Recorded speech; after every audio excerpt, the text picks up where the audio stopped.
This is a video review of the Transformers 4 Age of Extinction Leader Class Optimus Prime figure. And I gotta say, I'm not really feeling this guy.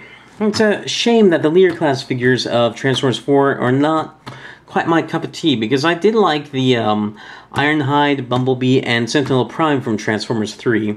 But anyway, Optimus Prime himself, he is a pretty decent truck.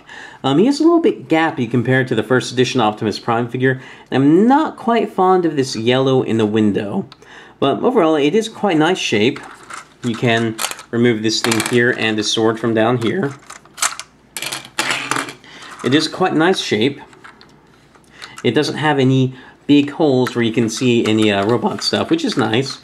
Even from the bottom, you can see the legs and the arms, kind of, but it's fairly clean. The one thing I don't like about this guy is that the way that the rear wheels are molded is that they have a lot of movement up and down. So when you put him onto the ground, he doesn't end up rolling very well. He can kind of roll, but it's just not as well as it should be. The reason why is because this rubber here is grinding up against the top of the wheel well here because of how much flex they have, which is a bit unfortunate, I think, because that's one bit of play value that this figure doesn't have, they should have, and he needs all the play value he can get.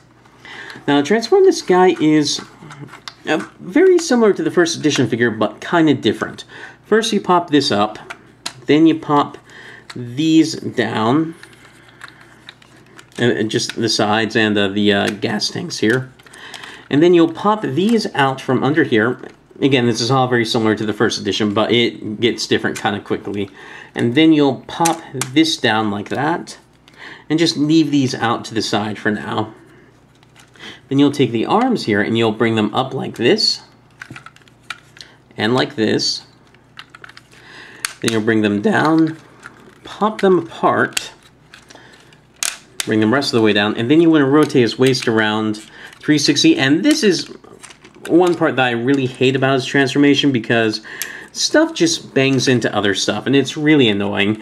And, I mean, it's nice that this is very flexible, but on the other hand, this is very flexible to the point that it feels like it's not sturdy, which is a shame, I guess. And then the feet are actually kind of neat how they transform. What you'll do is you'll pop the grill out, rotate around 180, basically until this tab right here rests against here. It doesn't plug in anywhere, but it rests most comfortably there. And then you will rotate this around like this, and watch what happens right there. There's a little spring-loaded filler piece. I think that's really neat. You'll bring this down like this to the, I guess the hem of what would be his jeans if you were wearing jeans. I don't quite know what to call that. But basically where his foot comes out of his leg, and then you fold this out. And I think that's a very interesting transformation. Now, one thing the instructions tell you to do is rotate this around like that. And I do agree that makes for a nicer looking leg, but the problem with that is that you do get a little bit of a angle tilt here, but you get a much wider angle tilt if you use that as an ankle tilt. Now, it looks kind of odd when you do it, but you kind of need to do it because otherwise it doesn't stand very well. And if you have this down like that, then that kind of blocks that motion, which is unfortunate. So I usually leave this wheel well like this, like it would be for the vehicle mode. Now you'll do the same to the other side, so I'll run through that real quick. Fold that around, pop that out. And those are the legs done. I'm going to pop that down. And now that the legs are done, we need to take these bits right here, and they'll turn into side skirts. So we're going to pop these out, bring these in, and bring these in. And it's really weird how these form the side skirts. I never would have thought about doing that if I were designing these. And it's really unfortunate because it means that these legs are going to bump into this stuff, especially that little tab right there. And that tab is so that these can join together. I mean, I'm kind of thinking about shaving off that little tab because the way that the truck mode holds together, I don't think they're necessary. I'll probably do that after this video review, and I'll let you guys know how it turns out. So anyway, let's get the lower body all situated here. But yeah, the tabs just catch on that gap in there in his leg, which is so annoying. Now, next thing we're going to do is we're going to take this section up here, this spoiler, we're going to bring it around like this. bring the arms down, kind of. And then the way you get the head out is you push this down like that. And sometimes the head, the spring action on that is really strong. So sometimes what will happen is the head will actually pop off. Well, Matrix had a video of that happening, and it's happened to me several times. And basically, the ball joint on there is not quite strong enough. Let's see if I can get it to do it. Yeah, just sometimes that'll happen. I kind of artificially did it that time, but it will happen naturally. So I do recommend just kind of having your hand over the head when you do that. Anyway, this is Optimus Prime in his robot mode, and he looks okay, kinda, sometimes. But his actual torso up here is not quite as broad as it needs to be, especially compared to how wide his legs end up being down here, because these are kind of wide with kibble. You have these down here, you have his flaps down here. So his lower body is quite well armored, but then his upper body just feels kind of naked, which is kind of odd.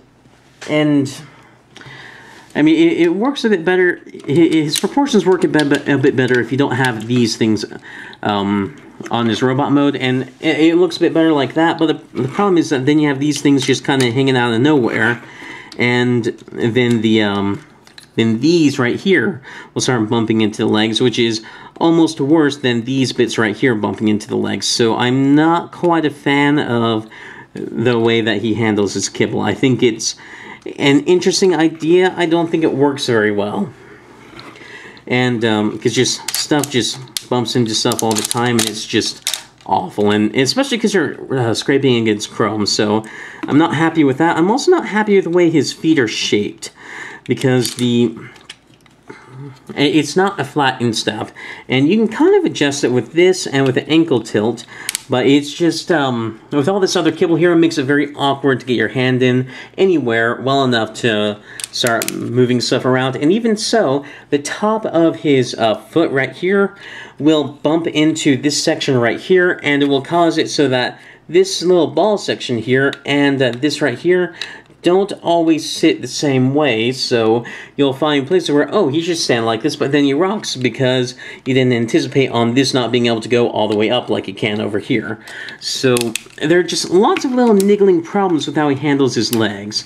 His arms are fine, basically. I'll talk about them in a little bit, but his legs just have so many tiny problems, especially because if you start, like, even if you leave this section right here exactly where it should be per the instructions. If you start rotating his foot, it separates from the from his actual leg right there. So there's just no way to have his feet pose naturally, which is kind of unfortunate. Now for his arms, they are not as bad as the legs, but they have their own set of problems. Basically, the way that they're hooked onto the torso here, they're on this little on these hinges right here, and that would be nice for like a pectoral joint, sort of like what Hunt for the Decepticon Starscream had, the Lear class figure, but you have this thing here that kind of prevents it from being a pectoral joint. And even if you did, it would be, we're supposed to be big beefy Optimus Prime arms connected by these little itty bitty stalks, and even with this section down here, it still sort of looks like they're connected by stalks, so it just looks kind of weird, especially because they hold the arms on at a weird angle too. So, and then he also kind of has a problem that people complain about with Lear class Grimlock, where his shoulders are either straight down or out a little bit too far.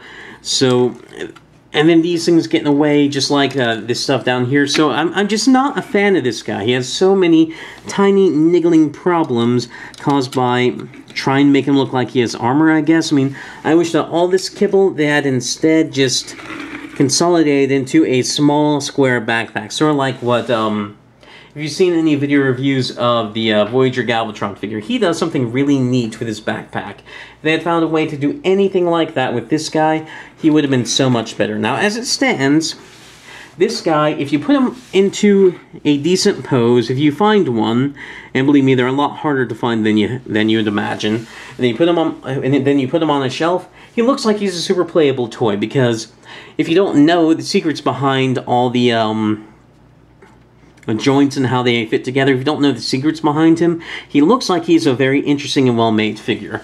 So at least he looks well. He looks good on the shelf, and I guess that's good enough for this guy. Now for accessories, you do get the sword, and you open his thumb, and then there's a little groove right here in the handle, and there's a little peg in his hand that it will sit in. And then you close the thumb around it, and I do like the sword. I'm not a fan of, like, this sword is the reason why you have those weird yellow windows in the truck mode. Because they had to use this color several times, I guess, basically. I like the color of the sword like that. I just, I also would have been okay with a green or a blue sword, and I guess green windows would not have looked good, but blue windows would have looked good, and they would have made a nice sword too. Then you get this thing, which is basically Sentinel Prime's shield weapon thing from Transformers 3. It's a bit flat and wafery on the bottom, so I'm not a super big fan of it, although the detailing on it is nice. It can plug into his arm like this, and it does make a decent shield and a decent gun. So it's not terrible, and Prime doesn't look bad all decked out, but just overall, I'm not a fan of this guy. When I reviewed Leader Class Grimlock, I said I didn't know if I liked him or not. But the one thing I will say is that he's better than Leader Class Optimus Prime. So if you have to choose between one or the other, I say Grimlock's probably the way to go, just because he's a clean robot mode. He's a clean dinosaur, and he's a clean robot. There isn't really much kibble that gets in the way of anything.